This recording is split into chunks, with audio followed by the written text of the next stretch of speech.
I've been fascinated with the roosterfish since coming down to Cabo. My fascination probably started about 12 years ago. I saw this fish and I was like, wow, like this is one of the wildest looking fish I've ever seen. It's called the roosterfish because it has a mohawk that comes off like the top of the dorsal area, and it's reminiscent of like a rooster, a gallo. So it's like the gallo de mar, the rooster of the sea. It is a super aggressive surf predator. So it's mainly found in in the Eastern Pacific, ranging from Peru up into here into the Baja area. And they can get quite large. They can range from like 10 pounds all the way to like 100 plus pounds. Now we don't get to see them that big typically, but there have been some pretty large ones caught in the summer months when there's a greater presence of bait. The water's warmer. But the roosterfish, scientifically known as Nematicius pectoralis, and it's such a fascinating fish.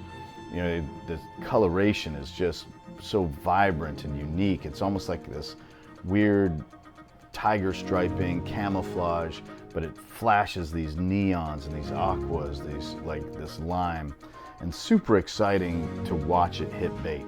They hunt in the surf. They're like the surf predator, and as the mullet, which is their favorite food, or commonly known as lisa, cool thing to see. The mohawk comes up, and I like to think about them as like the road warrior, the Mad Max, the Mel Gibson, the Fury Road, Tom Hardy version of this mohawk coming up, and then they cut through the surf and you just see the fish, and it's so neat because you see them just like coming after the prey, and they're super aggressive, and when they hit hard, and they provide just a brilliant, fun fight. And what a cool trophy to have. Now, the other thing that makes this fish so neat and so special is you don't have to own a boat to fish for them. You can fish from the shoreline. And there's this romantic idea of catching it from the surf. And once I kind of checked that block, and to be quite honest, I didn't get lucky enough to get my first one here in Cabo.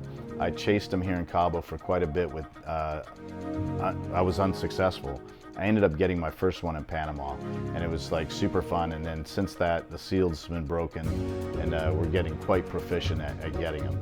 But I am still like chasing it with this romantic idea of like getting it on my 12-weight fly rod. Shout out to Real Blue Custom Rods that make all my rods for me. And John Blue put together this amazing fiberglass 12-weight, and I've been working from the beach trying to get one. It's not a desired eating fish, so it's primarily catch and release, but it's a really cool trophy. And a lot of people come here, and it's a destination fish. We're very fortunate to have them here in the Baja, and so people can come here and knock this species off their bucket list without having to go into like I did, like Panama, or further south, Guatemala, etc. So it's an Eastern Pacific fish, super fun, super cool.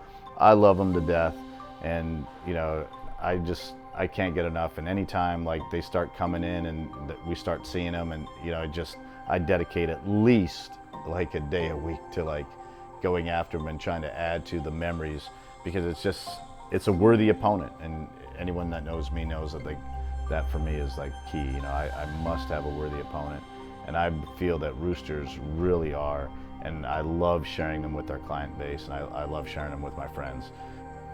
As you see here, like I'm watching like one of my favorite guys on earth, Niue, get one, and I'm pretty pumped up about that. He grew up, born and raised here, 100% Choyero, and he got his very first one here this day, and it's super exciting, and that just shows like you can come here and you can put time and effort into it, and it doesn't guarantee it.